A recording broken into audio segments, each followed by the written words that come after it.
Good day. John Hollins here in Ottawa, welcoming you to CACOR's 249th CACOR Live. Today we have a member of CACOR as our speaker. The two people that you can see on the screen at the moment are both immigrants to Canada, but Lalith brings a richness from another part of the planet, which has been invaluable to me. So welcome, Lalith. I think everybody's read your biography and the description of your talk. So I should stop talking and you should start. So over to you, Lalith. Thank you very much, John. And Art, thank you for hosting Keiko Lives. It's 249. Wow, that's amazing. We're reaching out to the world with our good message of finding balance in this crazy world of ours. So my topic is AI is not your master, reclaiming human power in the age of machine. It may well be a losing battle, right? So I'm focusing this talk essentially on AI and humanity. Um, and we know that something is wrong right now out there in the world, out there in the earth.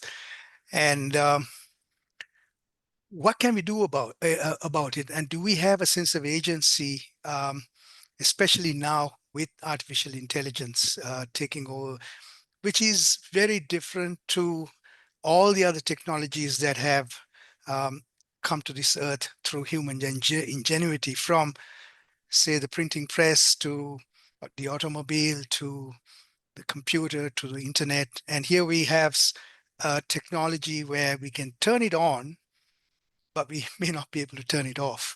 So the human may be left behind here. So do we have a semblance of agency or power to manage this technology, or has the horse bolted?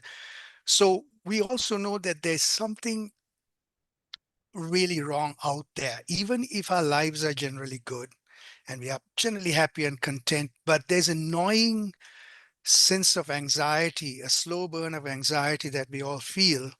I certainly feel it, that something's radically wrong about this earth and about this world.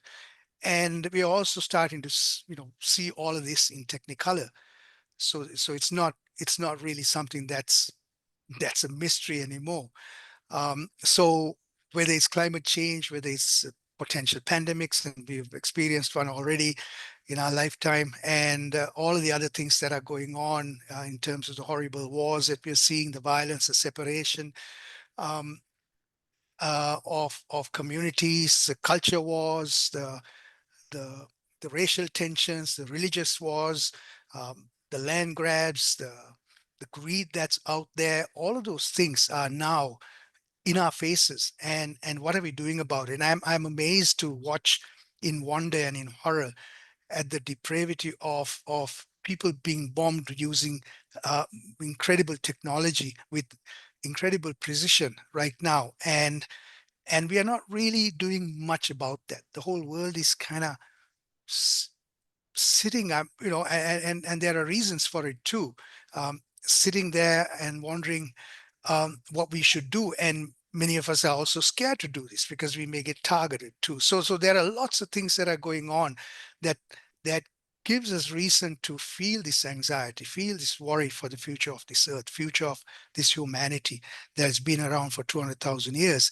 And we also know that the depravity of what we're seeing now, a human being who's living between, say, 70 and 80 years old, perhaps can create so much mayhem and leave a legacy of this kind of violence that's really we're seeing in Technicolor. So that's the world that we are now bringing in this technology, AI technology, into. So it's like we are the parents and we are bringing in a child, but how are we conditioning that child? And that child gets conditioned by what's going on this earth, right? So this is the imprint, the training that we are giving this artificial intelligence, the separation, the violence, and where is it going to leave us? So I will focus this presentation on AI and humanity, go back in history. I'm not an AI expert. I have two sons who are AI experts, and the two of them get together at the dinner table. I don't understand anything that they're talking about, but I continue to have conversations with them about the technology that they're perpetuating, and they acknowledge the dangers of AI. They acknowledge the fact that we must not, as a humanity, depend on AI alone, and they acknowledge the fact that we should not allow it to overpower us. And we've had a couple of presentations already, and I just heard that the first presentation on AI happened in 2023, but in these couple of months, Paul Mellett talked about AI and ethics and values, and David McKinnon, another CACOR member, talked about all the work that's been done out there in the institutions to create those safeguards, to create the terms of references, to create the guardrails, so to speak. So I don't know whether those guardrails can keep up with the pace of development, and as well as those who are perpetuating this technology, who seem to be, uh, we call them tech bros, and they appear to be not very emotionally intelligent in the way they are perpetuating this technology. So these are some of the values that we are facing, right? So I will look at it from the point of view of philosophy, the history of this, the modern techno-industrial world. Um, I will look at it from the lens of economics. I will look at it from the lens of politics. And I will also look at it from the lens of spirituality. As John said, I come from South Asia, so I've been influenced by Eastern philosophy, Buddhism, but at the same time, and Vedic philosophies. At the same time, I grew up in a Catholic system, a Christian system. I was at two schools called St. Sylvester's and St. Anthony's College, both Franciscan schools in the hills of Kandy in Sri Lanka. So I've had all of those influences. So from the point of view of understanding spiritual grounding through these religious and philosophical practices, all of them promote love and kindness. And Buddhism uh, promotes the principle of ahimsa, nonviolence. So I come from that background. And I also come from influenced by my parents, who were both teachers and who were pacifists, really. And my father had a campaign, a lifetime campaign against capital punishment. So that's the background I come from. But at the same time, I'm also a realist. I come from the world of sports. I played rugby. I've been a martial artist. So I've been in violent situations myself. I've had fights in my lifetime.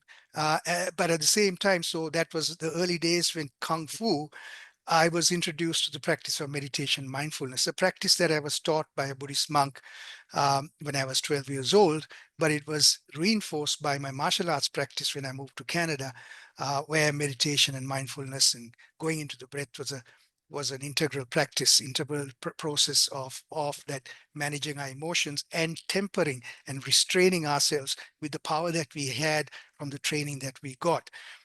And more recently, I've been getting into Aikido, which is a beautiful martial arts practice, which is based on how do I take the power of my adversary and create an energy that's going to find us in a common ground and find peace and harmony through that. So at the same time, if you look at the history of the Homo sapien, too, even as we see the depravity of what's going on, the greed and the hatred and the wars and the violence that's going on, and the delusion of that. But us Homo sapiens evolved, first of all, because of empathy, because of love, because of kindness, because of altruism.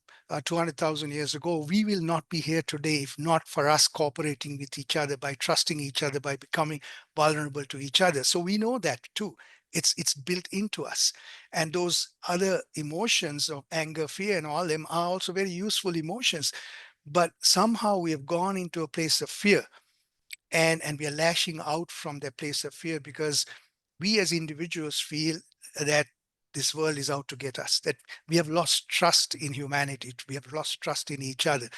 But the ultimate level of vulnerability comes from the fact that two people come together to procreate by becoming vulnerable to each other in trust, who who then perpetuate a new life. That alone indicates to us that diffusion is how we can thrive together.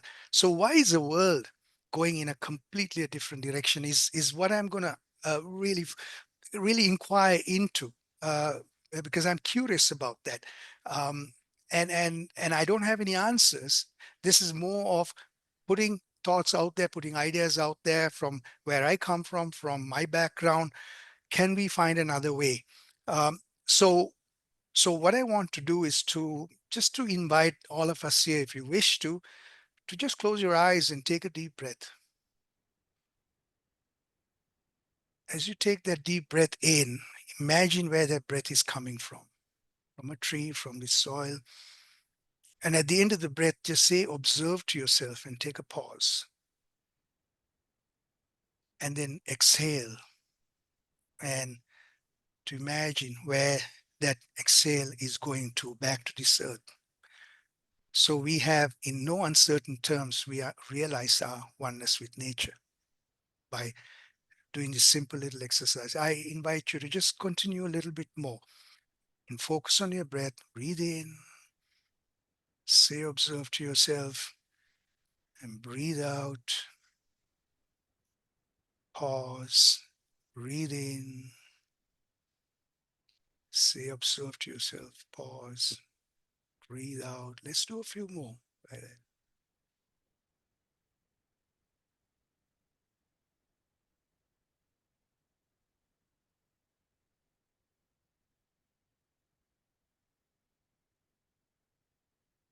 I invite you to take 3 deep breaths now and exhale with a bit of noise and let go of any tension that's remaining in your body. So let's go for it now.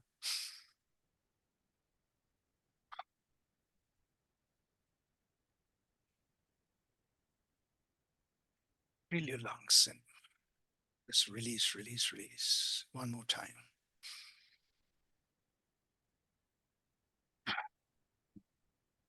Just take a few moments to just realize how you're feeling and what you're thinking now. Where are your emotions at? Are you feeling a bit more relaxed? Are you feeling a bit more present? So what we're talking about with this really simple practice is aligning the mind and the body. The mind and the body that is separated, mind and the body that is seeking solutions out there in the world, where the 6 senses are the window to the world, and these 6 senses are like we are on a chariot with 6 horses, and they're going in different directions. And this is our life, and this is why we are scattered.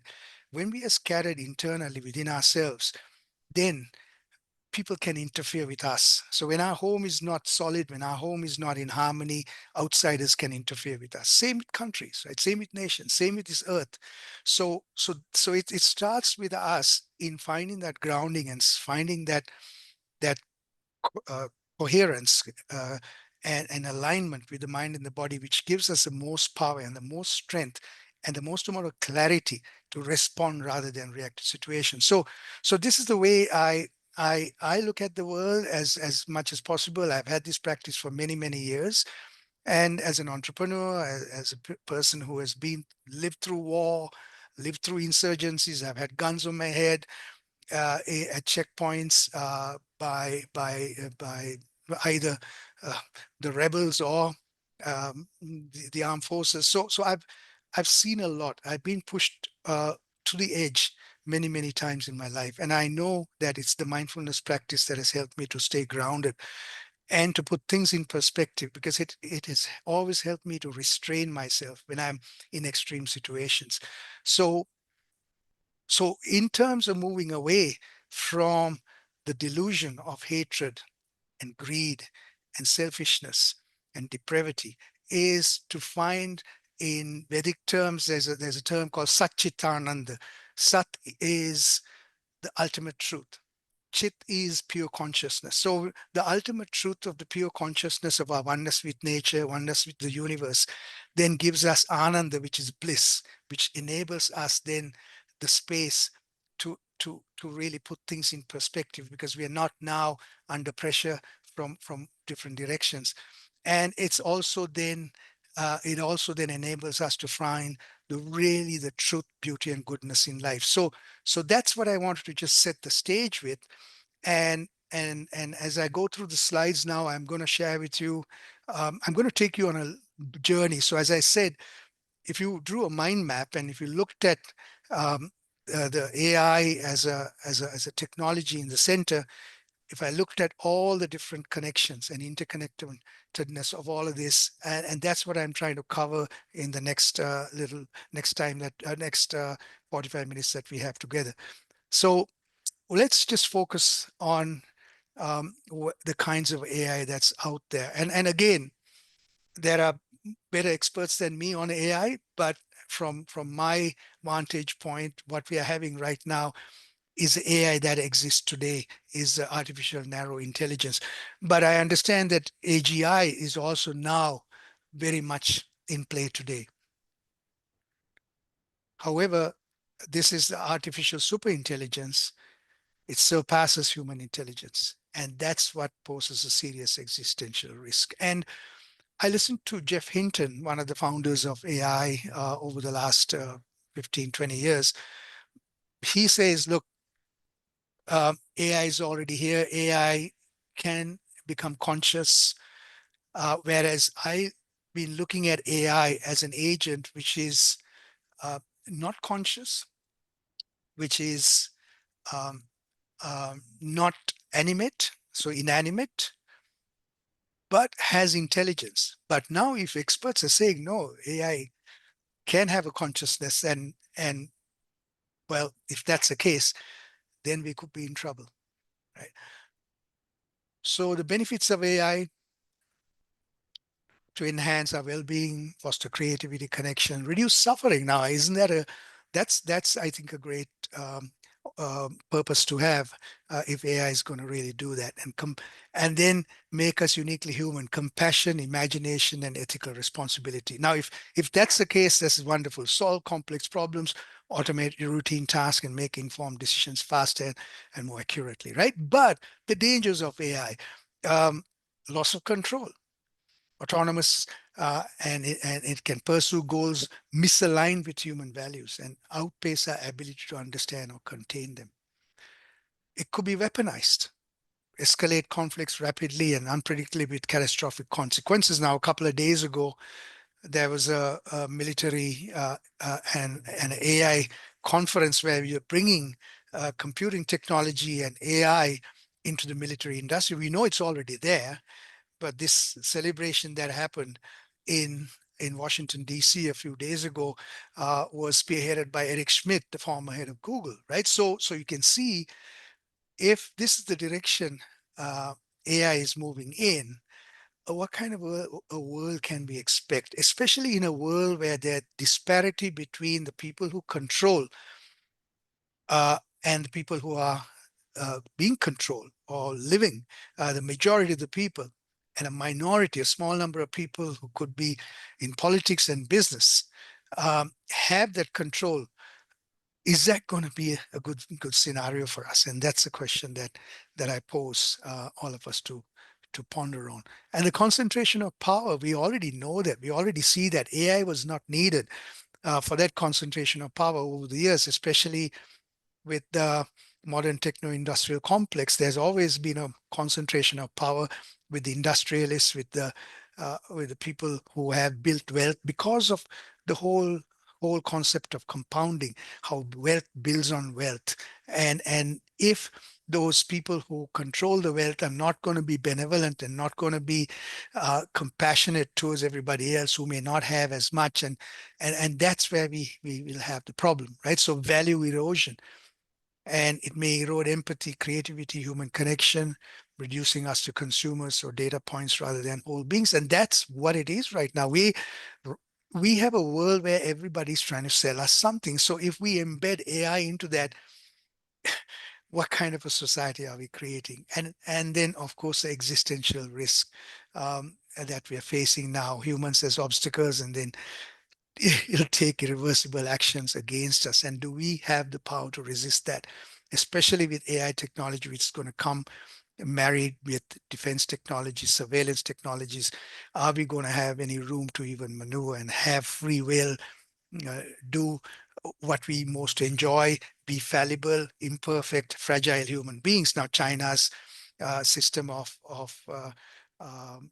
where they monitor people, and in a point system that they give.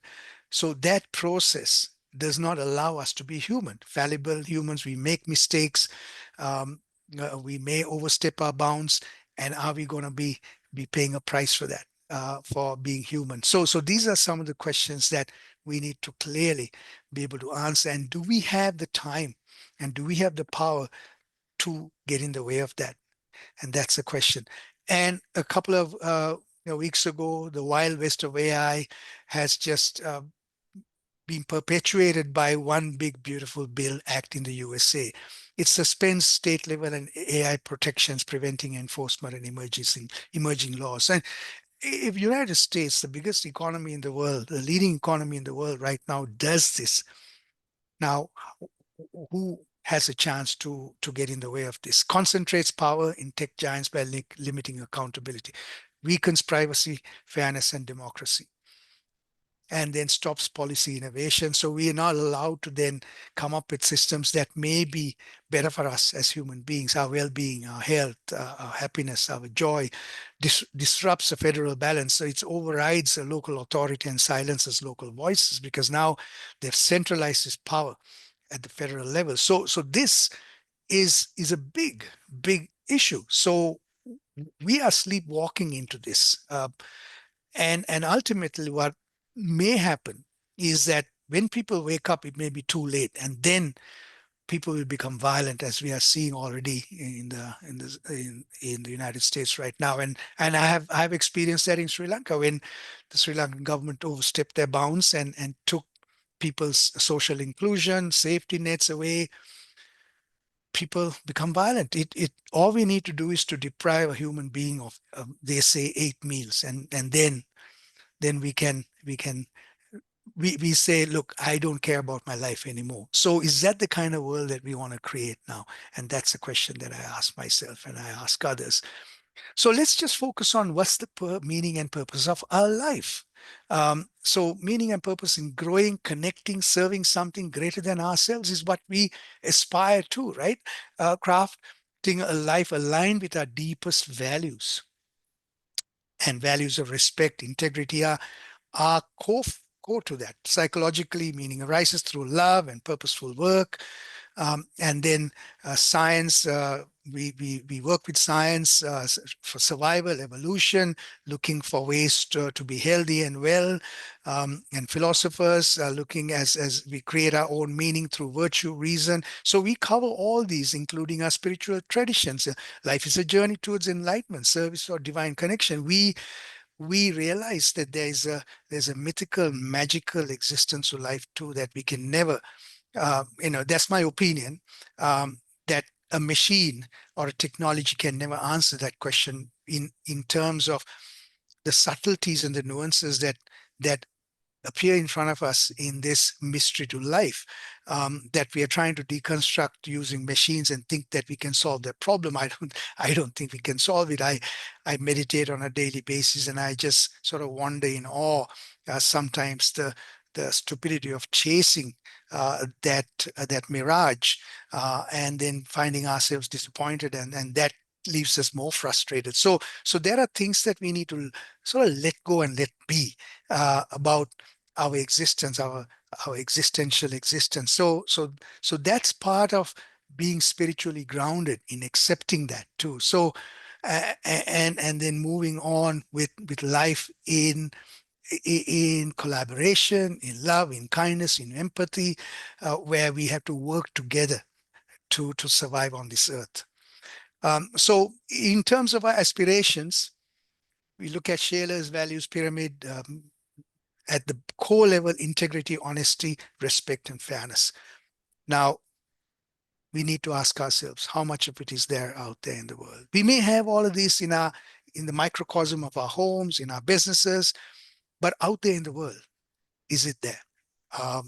In the bigger world, in media, in politics, in economics, with business, then chosen responsibility, innovation, collaboration, and excellence, and aspirational, compassion, courage, inclusive, live sustainably. So these are really important to us for us to thrive. And Maslow, of course, came up with his own hierarchy of needs. And at the bottom is basic needs, physiological needs, food, water, warmth, rest. And if that's not there, we're gonna do whatever we can, even with vile behavior, to get that. If security and safety is not there, we're gonna react. And as I said, I saw that in real life in Sri Lanka, where there was a part of society which just forgot the rural people, forgot the people who didn't speak English, and they understood how the world worked, and they took up arms, and there were many insurgencies that came as a result of this, because they had nothing to lose when their basic needs are not met. So it's in our collective interest, isn't it, to make sure that our fellow human beings, basic safety needs and belonging and love needs and esteem needs and self-actualization needs are net, and how can we facilitate that? How can we thrive in a life that can show that out there? At the same time, I do work with indigenous communities, and an indigenous elder pointed this out to me, that Maslow actually learned his techniques through by spending time in a Blackfoot Nation community, and this was their depiction of the Maslow's hierarchy, by saying that the human being is already born self-actualized, and then so we are a magical, beautiful entity that then get actualized in community as they grow, and then there's a culture of perpetuity that happens, and that's the way. So it's not something that is transactional, it's not reductionist, that it is already there, and that's what we build on. And this is what Abraham Maslow said after that: is self-actualization not enough? Personal salvation and what is good for the person alone cannot be really understood in isolation. Good of other people must be invoked as well as good of oneself. It is quite clear that purely interpsychic individualist psychology without reference to other people and social conditions is not adequate. So now, if we look at this statement and see what's happening in the world out there, what's happening in the politics of the world, what's happening in the economic systems of the world, in the big business of the world, is it there? Um, so I'm hearing so many stories now, right now, of young people who I work closely with, young business people, young tech people, who are getting now pushed out of their jobs, because now they get to train the software development process into an AI system, and then they lose their jobs. So is it ethical? I mean, I can't understand why anybody would do that. Especially if these companies are making huge profits. Why do they want to even make more profits by making lives of people, taking people's livelihoods away, and then creating a bigger societal problem out there? But this is what's happening out there right now, in the name of profit and efficiency. So in terms of the First Nations way of looking at our hierarchy of needs, they look at it in the form of a circle: our emotional, physical, cognitive, and our spiritual needs.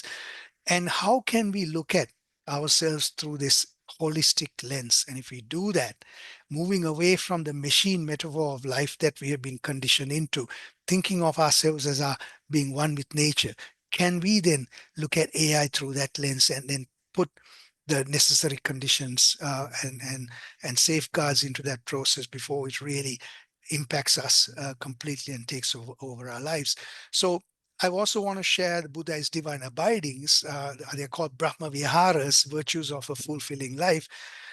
Is loving kindness is first, and then compassion, empathy, and appreciative and sympathetic joy is about the ability I have to appreciate somebody else's success. Now, in a competitive society, it's jealousy and envy that drives consumerism, isn't it? My neighbor's got a Porsche, so I need to aspire to get my one myself, even better than his, right? So if we continue to chase after those superficial and very temporary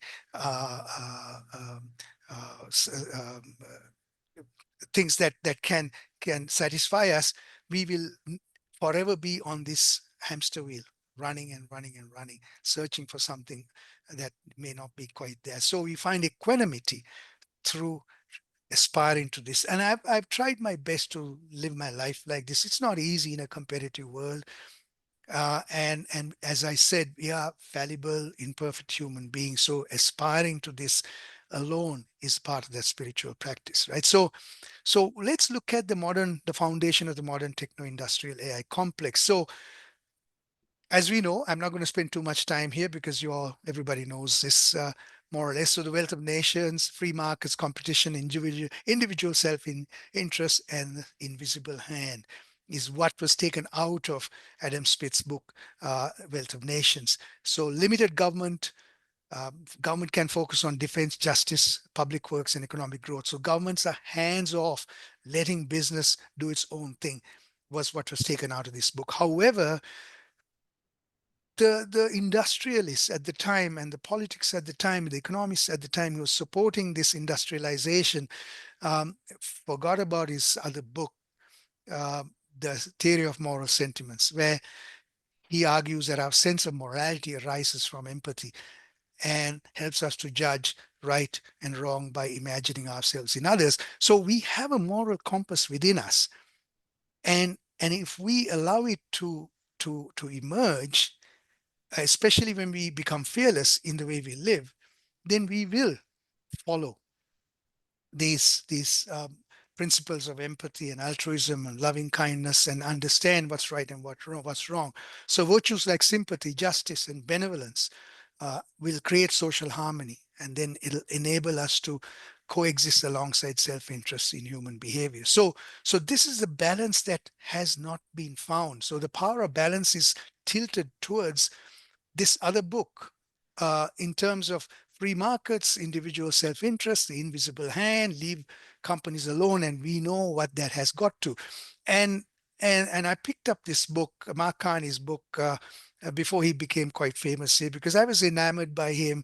I lived in Sri Lanka at the time in 2008, in how the Canadian economy didn't take a dive as the US one did in 2008. So he says Smith would not have recognized the disembodied mathematical constructs of markets that characterize modern economics and policy making. So it has become so transactional now, economic theories, that we have forgotten human emotions and empathy and love and all of that, our moral side of the moral compass. And then rather than markets, are living institutions embedded in the values, culture, practice, traditions, and trust of the day that leads people to develop habits and principles and behaviors which constitutes their conscience. Now, that's the other question that I have. Can AI have a conscience? Right? And a lot of people who are promoting AI saying, yes, it can have a conscience. So I really don't see the point of creating another entity that may have a conscience that is another entity that's going to compete with us, right? So, and what happens when AI is embedded into a market society as opposed to a market economy? So what we have created over the last, say, 100 years is a market society where market fundamentalism, where market knows best. And then market logic is then embedded into areas like health, education, environmental stewardship, and even human relationships. And that's what's going on right now. We have no wiggle room anymore. There's no room to do something for somebody just to be generous and gracious anymore, because everything has to be a transaction. If I give you this, what can I get from you? And that level, that culture has diminishing returns. We all know that, but that's what's being perpetuated. And a market society emerges when the market values infiltrate all aspects of life, where everything is for sale and the value is equated with the price. And it starts in our homes now. Now parents are negotiating with their children. If you do the dishes, I'm going to give you $10. What kind of a precedent are we creating here? So if it's now, my wife Samantha spends quite a bit of time with seniors, and she says that So many seniors are so lonely, they complain at the fact that their children have not come to see them for months. So this is the kind of society that we have created, because there must be some transactional value that is there. I don't have time to go and see my mother because it'll cost me money. It'll cost me my time. Time is money. So this is what we are creating as a world right now. And we're going to hit a wall if we're going to continue like this, right? So how are we doing with our aspirations for a good life? And this is a picture of my family before I left Sri Lanka. My parents were both teachers. We lived with minimum technology. I look back in my life as an idyllic life in Kandy in Sri Lanka. We didn't have a telephone in our home. We had a car. My father had an old 1949 Ford Anglia, which I used to lament about. This is in 1972, 73. But he said, look, as long as it is moving forward, what's wrong with it? That was his mentality. They were both teachers. They were both very wise people. And then my grandmother is there too, was a great influence on me.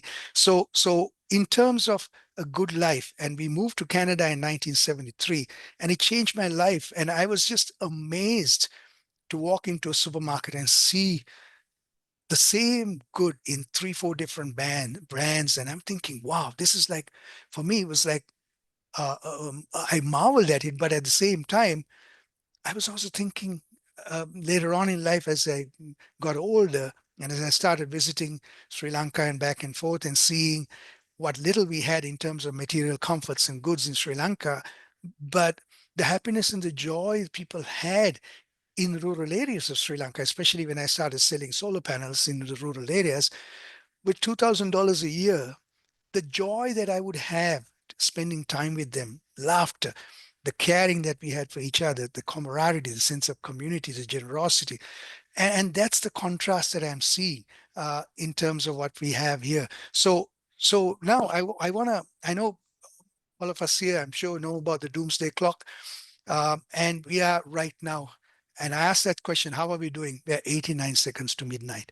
And doomsday clock was established in 1947 after Second World War was over, when we went into a nuclear arms race with Soviet Russia and the United States. So there was 7 minutes to midnight in 1947.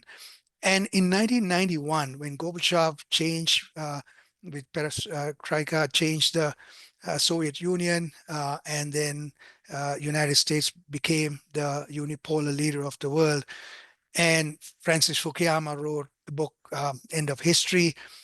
There was 17 minutes to midnight. There was a real sense of optimism that things are going to be okay. But look at what has happened right now, and it is a great indictment to the leaders of the unipolar world in 89 seconds to midnight. Last year there was 90 seconds. So we are close to a nuclear Armageddon. We are close to a climate catastrophes. We are close to uh, violence and wars right now. And we are also vulnerable to pandemics, and also the division of the polarity between the haves and the have-nots. 89 seconds to midnight. In 1963, when the Bay of Pigs invasion happened, we went down to 2 minutes with JFK there. But JFK and Khrushchev managed to bring us back from the brink, because between Khrushchev and JFK, they found their common humanity. They had the backroom channel that they were exchanging letters, and then they realized that Khrushchev was sitting in the backyard of his dacha looking out at beautiful greenery, and JFK was at high on his sport amongst nature and the beauty of all that. And then they, one of the letters they exchanged, they said, look, we may end up destroying all this. And they found common ground to move away and get up to 17 minutes to midnight in 1991. So this is where we have got ourselves into. And Gandhi, who I admire a lot, and I practice as best as I can his principles of ahimsa, nonviolence, even though, as I said, I'm also very practical about violence. I also have studied the Bhagavad Gita. You have to fight when you have to fight, right?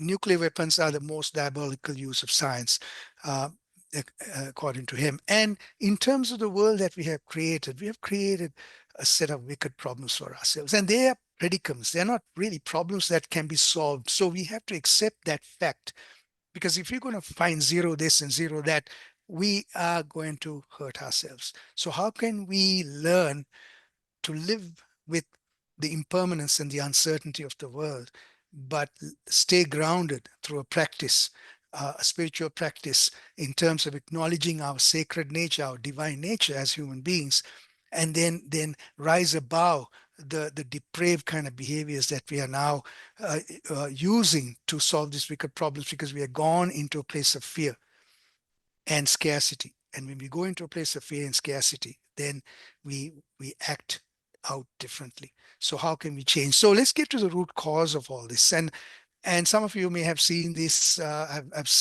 shared this in my earlier presentations too. The Great Separation, and is what I'm pointing to here. And in Genesis, King James Version of the Bible, let us make man in our image, after our likeness, and let them have dominion over fish of the sea, over the fowl of the air, and over cattle, over all the earth, and over every creeping thing that creepeth upon this earth. So scientists of the day, the wealthy of the day, looked at this and said, you know what, we're at the top of the food chain, so we can develop breakthrough technologies to subjugate nature. But then again, there was the eco-spirituality of the Franciscans too. And a lovely CACOR presentation by Reverend Canon Jeff Gallagher. He presented to us the Franciscan thought of see creation as a mirror of God. Nature is not separate from the divine, but a sacred expression of it. This is a sacramental worldview where every leaf, bird, river carries spiritual meaning. This reflects a deep spiritual unity with nature, not as resources to dominate, but as companions and relatives in the journey of life. So this is what I'm leaning towards. So putting things in perspective. But the foundations of separation happened with Descartes. I think therefore I am, because he was seeing the battle between the church and the scientists, right? He saw Galileo being imprisoned. Copernicus didn't even come up with his treatise while he was alive, and Giordano Bruno was burnt at the stake for dabbling with these heretical ideas of heliocentric Earth. So they called it a truce, basically, between the scientists and the church, and then they separated the mind and the body in effect. And Francis Bacon's dead Earth thesis: science and inventions exert a gentle guidance over nature's course. They have the power to conquer and subdue her, to shake her to a foundation. So this is the course that we have taken in this separation of the mind and the body. And and in terms of mental and cultural and ideological divides, absolutism, brute force, indulgence, everything is black and white. So we become self-righteous when we don't have our way. As opposed to on the other side is resistance, nonviolent, restraint. Things are gray. We accept that things are impermanent and uncertain. And we have the spiritual grounding to stay in that liminal space of uncertainty without going into a place of fear and trying to fix things. But here we build machines to fix things, and that's where we hurt ourselves. And here we have the clock changed everything, like tick tock, tick tock, tick tock, and it was a perfect tool for the industrialists in terms of conformity, uniformity, regimentation, efficiency, and the colonization that happened. And there's a great book called Empire of Guns by a woman called Priya Satria, where it's a detailed book about how the guns, especially, and it was surprising to see the Galton family, they were Quakers, and he was excommunicated by the Quaker community in Birmingham for being in the arms trade. But his justification was he was aiding the colonial empire. So it was a machine. And the gun that showed up in front of unsuspecting people like my ancestors, um, and then when they got a bit rowdy and restless, uh, this would shoot somebody, and you just look beside somebody, and that person's dead, bleeding, and you think that these people have come from heaven. So immediately you're subjugated, not to mention all the viruses and the disease that was brought also along with the colonization. So we have then um, uh, Magna Carta, governments with self-correcting feedback loops that is the way it should be. 11th century, um, King John overstepped his bounds, and the church got in the middle of it and created this beautiful democracy that we have enjoyed to a certain extent, the rule of law, accountable governance, and the protection of individual rights, and a self-correcting mechanism which includes free elections, independent judiciaries, free press, to address the abuses of power and uphold democratic values. Now we see in front of our eyes all of this being undermined in terms of this self-correcting mechanism. So can AI have these self-correcting mechanisms as it goes about its business? Like systems learn and evolve, power remains legitimate, accountable, but then as opposed to without self-correcting processes, individuals spiral into burnout, addiction, political systems, economies and boom and bust, and deepening inequalities, and then political systems drift toward tyranny, gridlock, and collapse. And we are seeing that history in front of our eyes. So I'm going to spend about another perhaps about 8 minutes more, and then open up for questions and a very lively discussion here. So the corporation then got its own way in the process in this democratic system with the limited liability license to operate. Dodge, yes, this is the Dodge family that built Dodge cars after he was an employee at Ford, or a shareholder of Ford Motor Company. He was upset at the fact that they were not being paid dividends because Henry Ford was putting all the money back into developing the business. But then the courts ruled that the profit of the primary motivation, primary purpose for a corporation is to provide profits for the stockholders, right? So, and the limited liability corporation, then profit motive is good when it operates with the moralistic boundaries, but is it operating with moralistic boundaries as we see right now? And then when there's greed, then we lose it. So fear, greed, hatred, delusion is driving it now. And now we're looking at through the brain, the lens of the left and the right brain, especially people like Ian McGilchrist, neuroscientists, who are now putting out a thesis of there is a root cause for why we are doing what we are doing right now, where we have forgotten and we have let go of love, compassion, empathy, truth, beauty, and goodness, which is from the right side of the brain, a holistic part of the brain, whereas he says that most of us are stuck in the left hemisphere of the brain with these issues. So consumerism is then rampant as a result of it, right? So that's the default mode of the world, and it was started by people like Ed Bernays, who wrote a book called Propaganda, the conscious intelligent manipulation of the organized habits and opinions of the masses, an important element of democratic society, right? The manipulation, and imagine throwing AI into this. And this is what we are seeing. And the modern day propaganda, the Facebook algorithms perpetuated the violence in Myanmar that we saw a couple of years ago, and that continues to date. Unregulated platform where his inflammatory posts by this so-called Buddhist monk Virutu, totally an antithesis to the philosophy of Buddhism, which is loving kindness, compassion, and all that too. This rogue monk really created havoc, but Facebook played an important role in creating that havoc because the algorithm prioritized engagement over accuracy and safety, and got the Burmese Buddhist population riled up to be violent and to do atrocities to the Rohingya Muslims. So this is the power that we are seeing of the algorithms, and imagine putting AI into that. So the left and right brain, the left hemisphere, certainty, individualism, consumerism versus uncertainty, community, and balance. So this is what we are conditioned to. So how do we get out of that conditioning to compete, judge, demand, and diagnose, which leads to violence as we see? And this is from Marshall Rosenberg, who's a founder of the whole community of nonviolent communications. And the folly of certainty, absolutism. Certainty gives a kind of a maniacal confidence and multiple delusions for reality. And this is what we have found ourselves in the 18th century. Enlightenment has not given us what we are really looking for in terms of uh, meaning, but in terms of it has given us a cultural imperialism, right, and a selfish individualism. And we had warnings from the top. Um, Eisenhower told us about the military-industrial complex, and here we have Biden, who before he left office said today an oligarchy is taking shape in America of extreme wealth, power, and influence that really threatens our entire democracy, our basic rights and freedoms. So there are warning signals now. They all warn us after they leave office, of course, and then Mahatma Gandhi talked about, in a business sense, creating trusteeship, a philosophy of trusteeship that can then temper the capitalism that otherwise goes unfettered, right?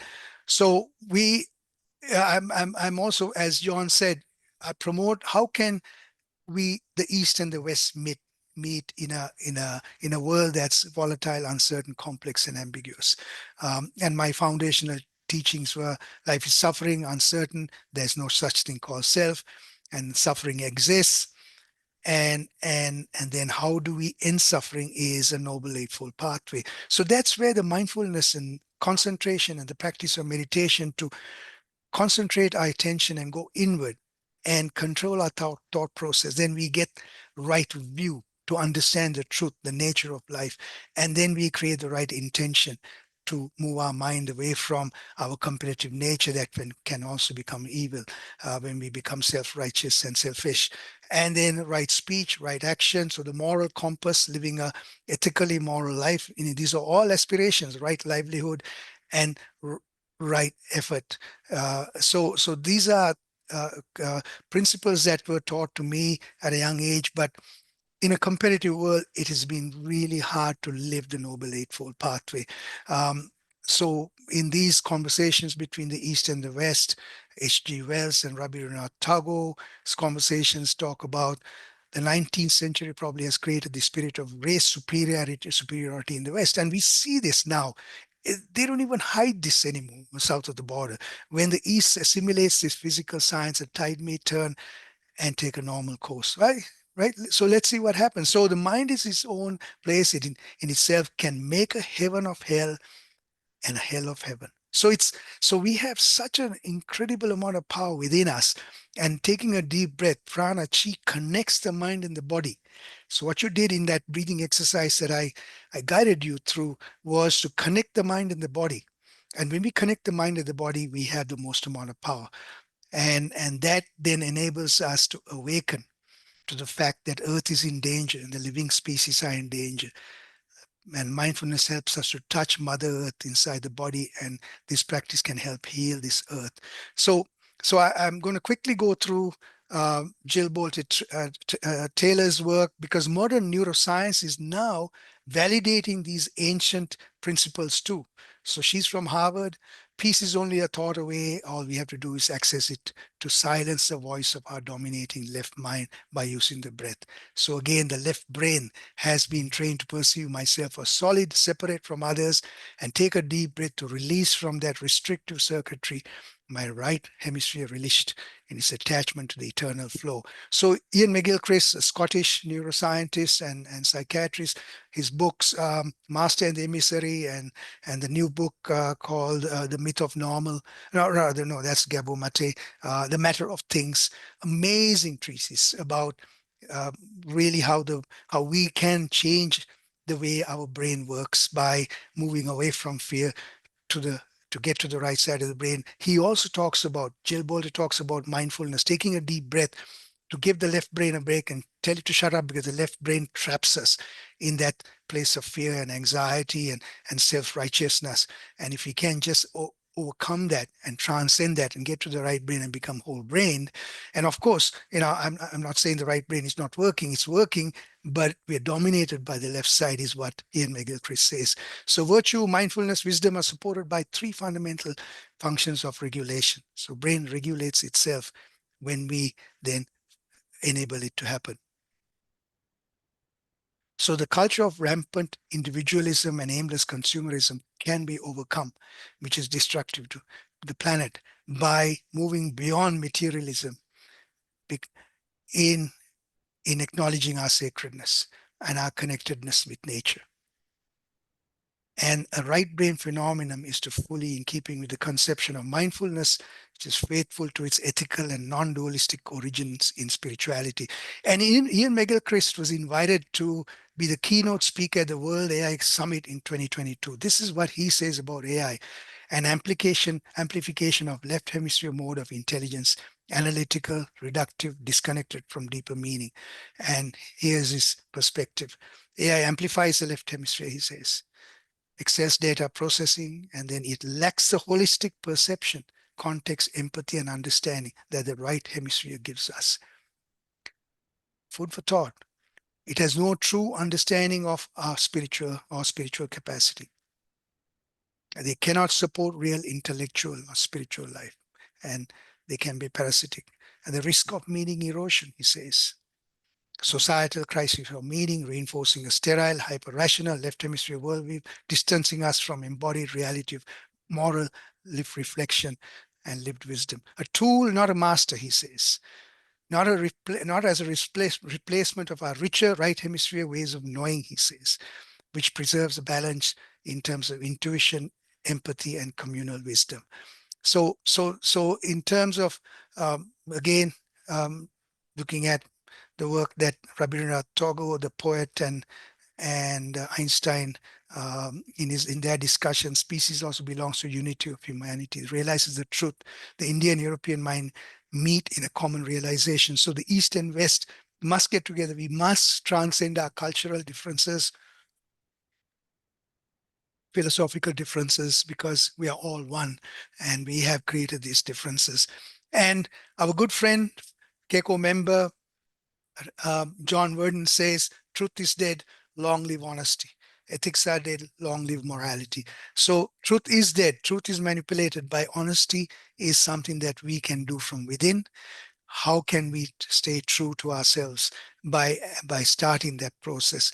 And again, ethics may be dead, but our own morality, living within our moral compass and aspiring to do so, we may just be able to survive this onslaught. And so thank you very much for your patient hearing. I look forward to some questions and a rich discussion from everybody. Thank you, Lalith. And you just referred to John Legg, who has the first comment or question for you. So John Legg, can you please turn on your microphone and your video? And Anitra Thorog, will you be prepared to be the next person to make a point? Off you go, John Legg. Okay, coming up. Can you hear me all right?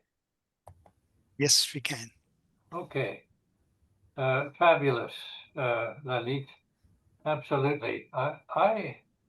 When I saw your subject, I thought, well, Lalith will shake us up. And I think you've done that. Thank you. It was, I just found out this morning from David that it was May 2023 when CACOR had its first talk on artificial intelligence. And the question was asked, can't we simply solve the bug? That is to say, no, I'm using actually the bug as the solution which was given. The problem was described to us that here you can have intelligence, and within a flash second afterwards, you can have another and another. In other words, there's no way to stop this mindless duplication. So the question was asked, can't we simply insert a bug of counterfeiting? In the same way you have banknotes, you can stop mindlessly making new ones. And as it turns out, no, one cannot stop the counterfeiting. And so some people at that time, I remember that answer, I felt deflated. Suddenly, there was a defeat given to itself. And I admit that gave me a bit of despairing. And that's why I was quite hopeful that you, Lalith, had given the human element its rightful place in this debate. And you, with all the many currents, east, west, physical, mental, emotional, you have shaken us all up to think and to use some of those old-fashioned words, which some of us may have left behind. That is to say, sympathy, empathy, reaching out to others, friendship, and to somehow deal with the cut and dried solutions of everything that technical ability is supposedly to give us. So I think you have opened the way, and it's not a neat solution you've given us. You've gone from Eisenhower to others in terms of warnings, and we've had many warnings. But what have we done with them? And that will be, in the end, the test. So I thank you for shaking us up and to re-exposing us to some of the currents which are out there, which must be taken into account, especially the human element. And if we leave that behind, why we will have been our worst enemy. So thank you for giving us a good shake up, and let's see where we go from here. Thank you, John. I appreciate your acknowledgement and your thoughts and comments. Yes, absolutely. I agree with you. Yes. Yes. Thank you. Anitra? John, can you hear me? Anitra, I'll be Yes. calling on Gordon. Can you hear me? Yes. Yes. Okay. Thank you so much. I greatly appreciate, Lalith, that you've given us a really holistic approach, bringing together all these different elements with technology. I feel like I've been on a whirlwind kaleidoscope journey in the past 40 minutes. And I completely agree with so many things you said, such as Genesis 1:26, where mankind was told by the Bible that they have dominion over every other living thing, which I deeply disagree with. But I have two problems. First, you envisioned at the beginning the AI experience could be that predictive analysis of human frailties and creating the processes in AI to prevent humans from having their basic needs met, such as water and oxygen, could actually happen as one of the final closing chapters of AI taking dominion over the herds of sheep called human beings. And that's very frightening, more frightening than AI grabbing the weapon systems of each of the nuclear power and simultaneously blasting them off at one another. I have had both experience with some of these huge corporations, the oil people and the mining people, and by them asking me if I could find solutions to their pollution into the ocean. And I know that they are more powerful than most nations at the United Nations. And I'm just wondering what the deep spiritual solution for each of us, and also for small groups such as the associations of the Club of Rome or other groups that we belong to, can actually do against these extraordinarily wealthy and powerful industrial and military corporations, let alone large nations such as China, Russia, the United States, India, etc. So let me hear some Mhm. positive tick list of what you think we could do besides take our deep breaths, which I've been doing since you told us all to do. The power of suggestion of breathing is very strong. And thank you so much for a wonderful talk. Thank you, Anitra. I think this is the billion-dollar question, is that the captains of industry who hold the cards right now, who are influencing politicians, because the limited liability corporation enables the corporation as a human person to influence politics to, well, in the United States at least, they can, I don't think there's a limit to the amount of money that can be donated to politicians, and we've seen that in Technicolor.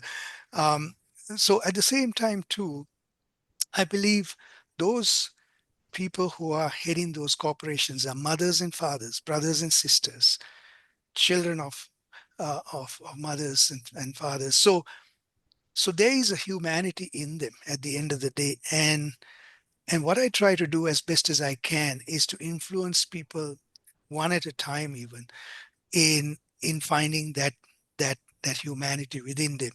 I come across many captains of industry in my world as a coach, as a leadership trainer.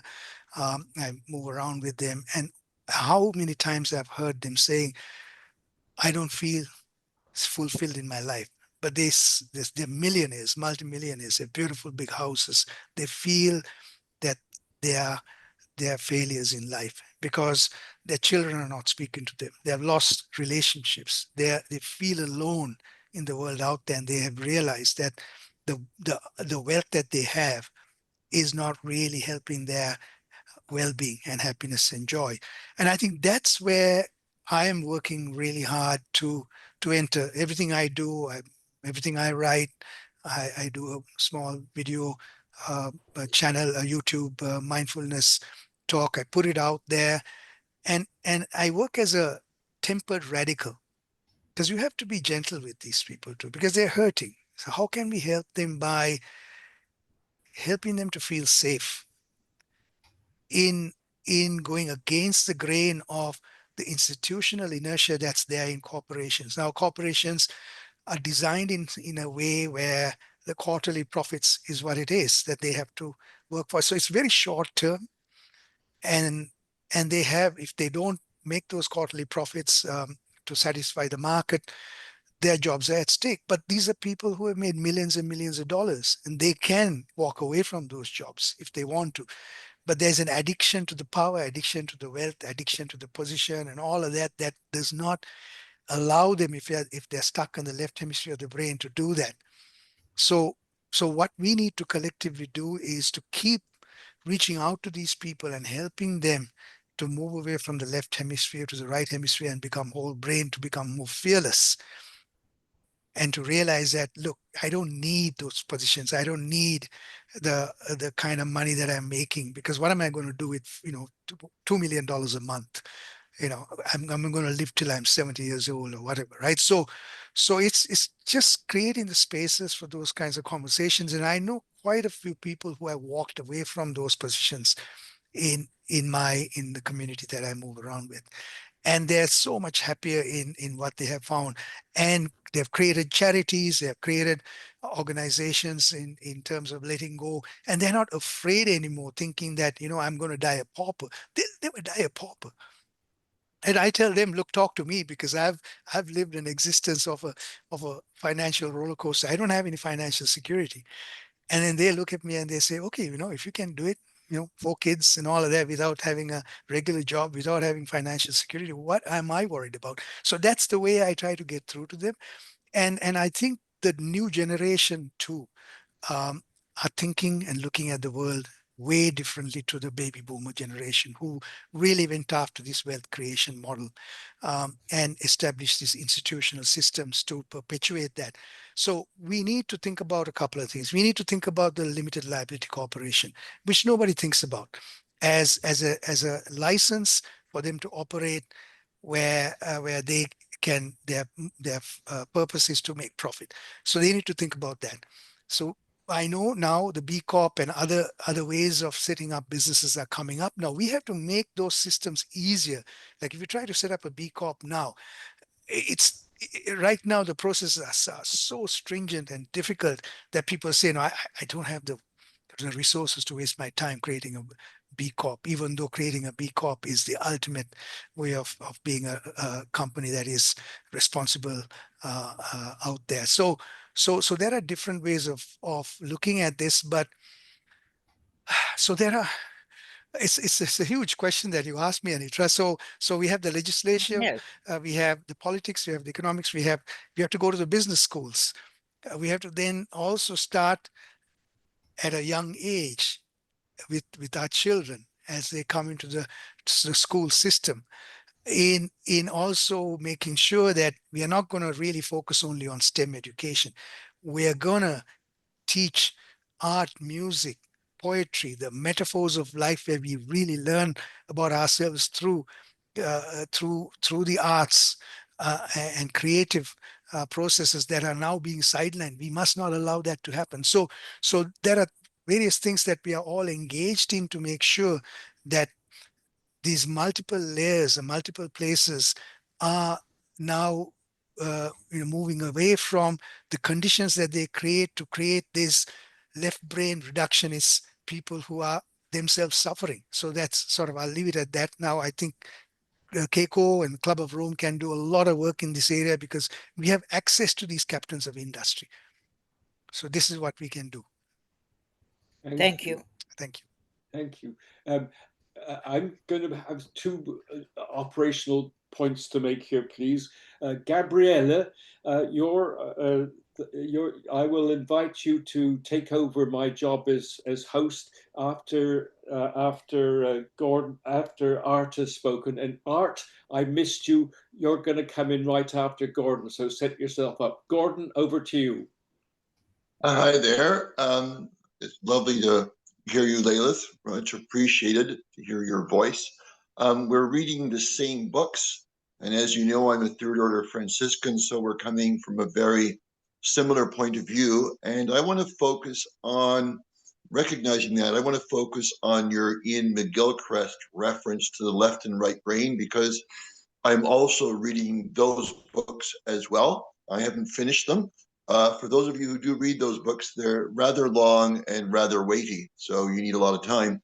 So my question is not to captains of industry, but how do we talk and bridge people who really live in a left brain world where left brain values have power and significance and matter, and right brain things like you talked about today? I mean, your whole presentation was coming from the right brain, and the general response is that's very nice, but frankly that's not practical and doesn't help me at all.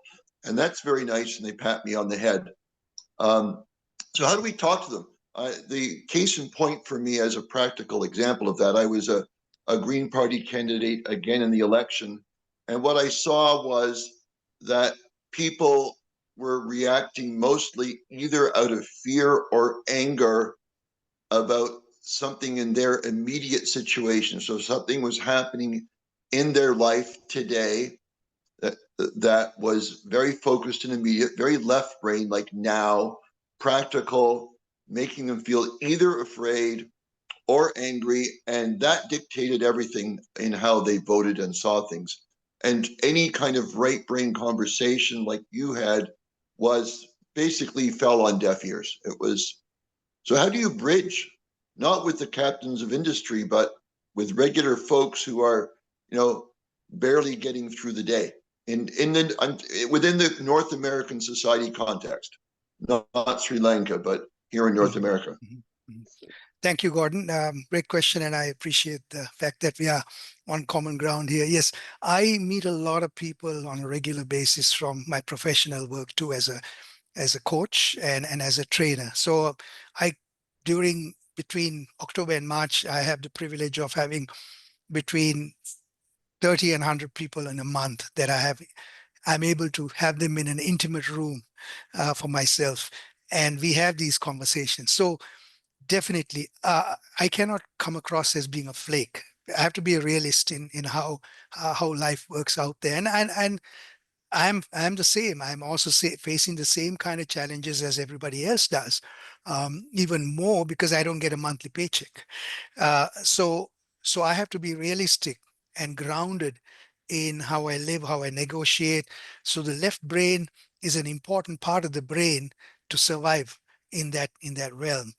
But at the same time, left brain can trap us into a place of diminishing returns and of fear and anxiety, and also because of the levels of stress that then comes out as a result of us getting stuck on the left brain, we also hurt ourselves. Our cortisol levels are constantly up, adrenaline levels are constantly up. So there's a slow burn of anxiety that happens that will hurt us in the medium to long run. And when people realize that from a health and well-being place too, then they incorporate some of these practices, because a daily practice is non-negotiable for somebody who's stressed out. If you're stressed out, like Gandhi said, today I'm feeling really stressed out and I don't have time to meditate for 1 hour, but I'm going to sit for 2 hours. That's what we got to do. Right? We got to take back our life in those ways, and we got to have the courage to be able to do that. So I also teach people not to jump into the deep end of, because mindfulness has become another business now again. To meditation has become another transactional process where people are hanging a shingle and saying, come to me. And if you apply the reductionist same way of saying, if you meditate you're going to be successful, if you meditate you're going to, no, it's an organic practice. You move into it, you ease into this kind of practice, you slowly start becoming aware of your breath. Once you slowly start becoming aware of your breath, that's your life force. It's going to teach you things, it's going to show you things. You're not going to get blindsided often when you have a regular meditative awareness, right? You're going to see that's happening around you, plus you're going to also see what's happening inside you. You realize that, oh, I'm getting a headache. I don't, I can't ignore it. I can't just take an aspirin and kill it. Or, I need to do something more about it that is more robust, more long term. So maybe I should change my lifestyle. Maybe I should stop taking the 3 glasses of scotch when I come home and just sit in front of the TV. What else am I going to do? Simple little things is what I encourage people to do, because our bodies are made for movement too. So it's mind body stuff that we need to start with, because technology has made us lazy. I remember coming to Canada. I saw a TV for the first time. It was great, but those old TVs had a VHF antenna, and the screen is going up and down. Then suddenly my parents paid $15 a month or something and got a box, a cable box where 40 channels were there. You just press buttons, and pretty soon I got, you sit there in one place and you just press buttons for hours on end, trying to find something. And when you finish that, you find, so this is the kind of lifestyle that we have got used to, a sedentary lifestyle where technology has become our crutch. So how do we move away from those things? How do we also regulate this thing, right? And these are things that we need to talk about, because I encourage people not to sleep with this thing beside your bedside table. I say, put it away.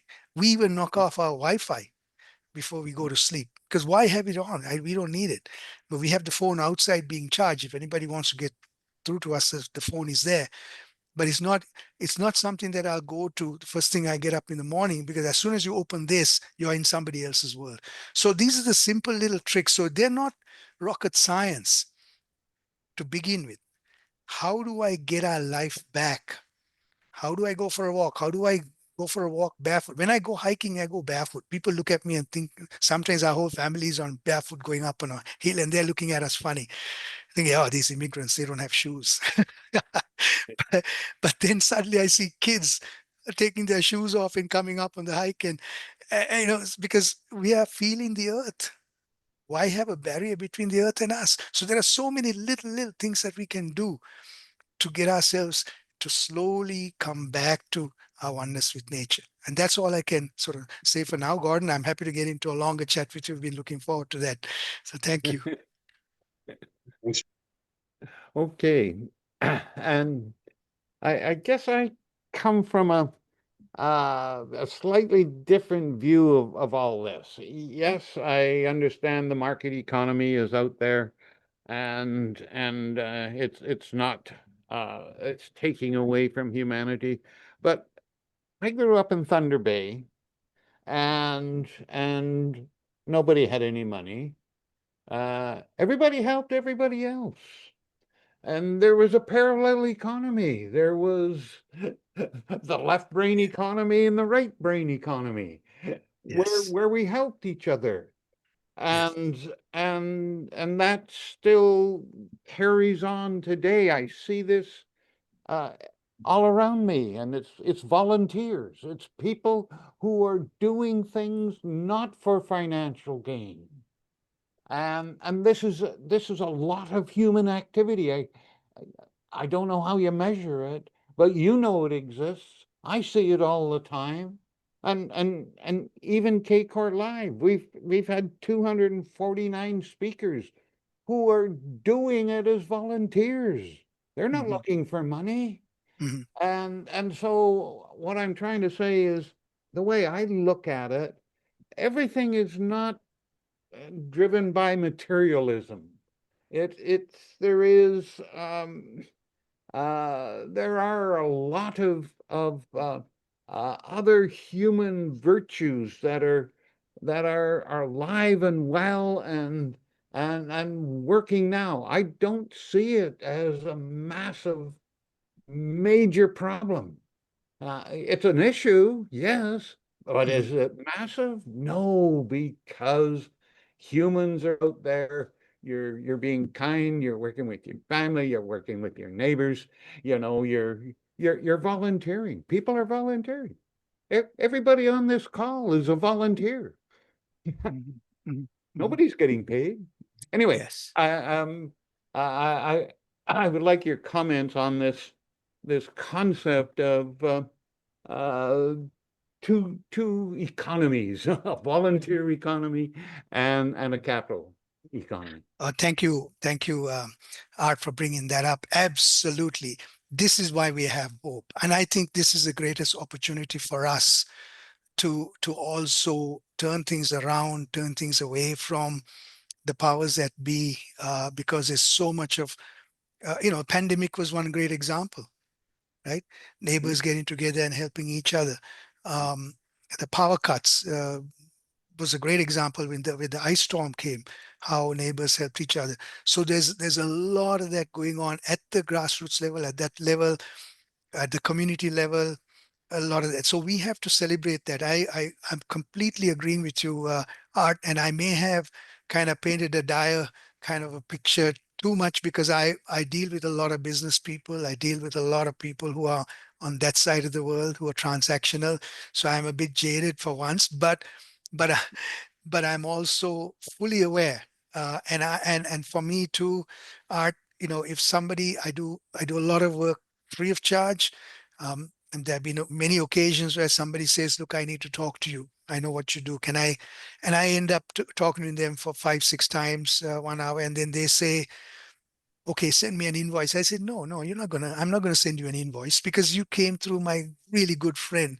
We have a great relationship. So for me, my reward is that I was able to help you. And that's what we need to celebrate too. I agree with you 100%, Art. Yes. Thank you for bringing that up. Find that Okay, balance. thank you. Yes.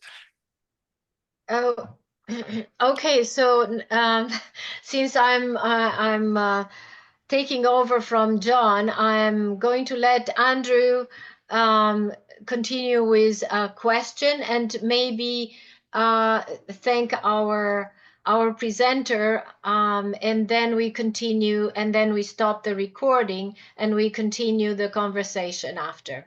Andrew, Thank, to you. thank you, Gabriela. Great. I can't help but notice, and I've been trying to listen carefully, that ever since your presentation stopped, and we've been talking for almost half an hour, Lalith, the word AI has never been mentioned.